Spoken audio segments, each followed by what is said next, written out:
друзья! Меня зовут Александра Чамата.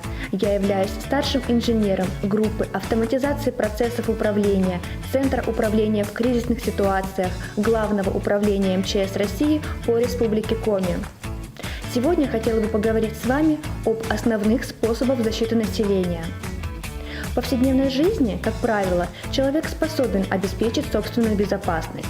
Для этого необходимо знать и соблюдать элементарные правила безопасности, которые нам разъясняют еще с детского сада.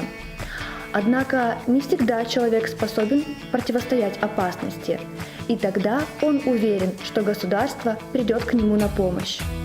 Однако не все знают, что должно делать государство для защиты граждан, а граждане не знают, что должны делать сами для решения этого вопроса.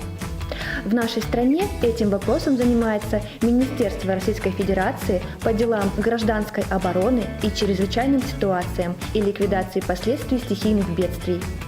Существует несколько способов защиты населения. К ним относят средства индивидуальной защиты. Это противогазы и респираторы. Противогазы защищают наши органы дыхания от попадания вредных веществ, как хлор и аммиак, а респираторы защищают наши органы дыхания от радиоактивных веществ.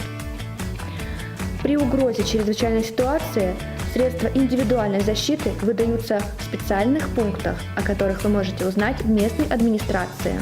Для людей, проживающих в непосредственной близости от потенциально опасных объектов, таких как радиационно опасных объектов, химически опасных объектов, выдается специальный комплект индивидуальной медицинской гражданской защиты.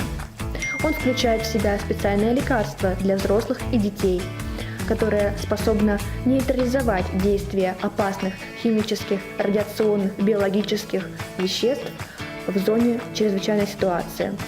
Стоит помнить, что данное лекарство следует принимать только по назначению врача.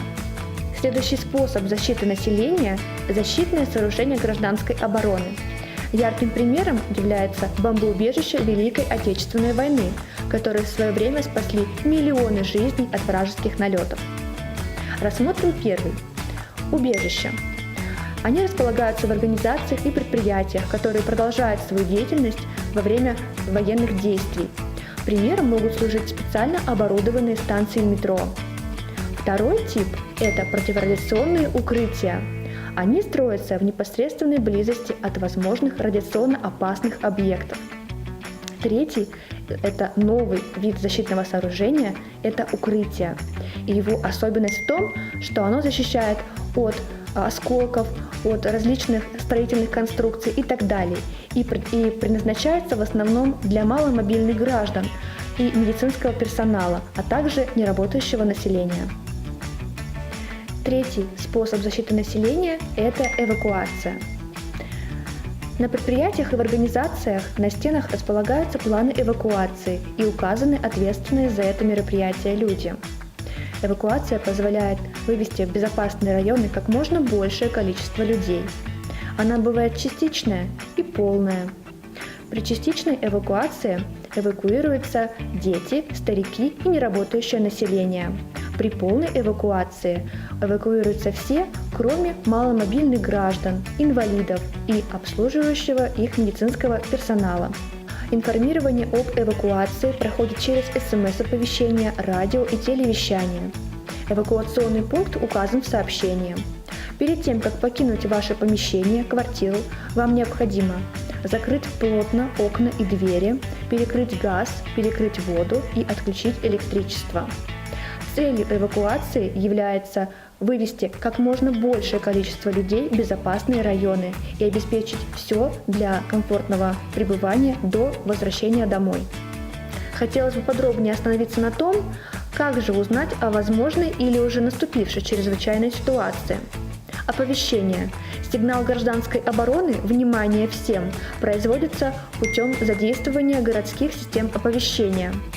В многолюдных местах, вокзалах, аэропортах, на стендах и экранах Аксион. Аксион – это общероссийская комплексная система информирования и оповещения населения, а также для оповещения отдельных поселков и деревень используется специальная машина с экранами и громкоговорителями.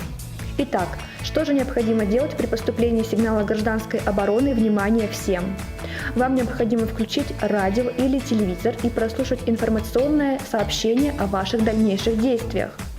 В сообщении будет указан отдельный район или улица, которые подлежат эвакуации в защитные сооружения.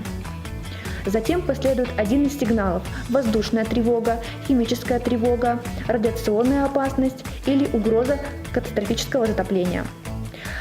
На такой случай чрезвычайной ситуации рекомендовано иметь тревожный чемоданчик, в состав которого входят медикаменты первой медицинской помощи, а также набор продуктов и воды минимум на 3 суток.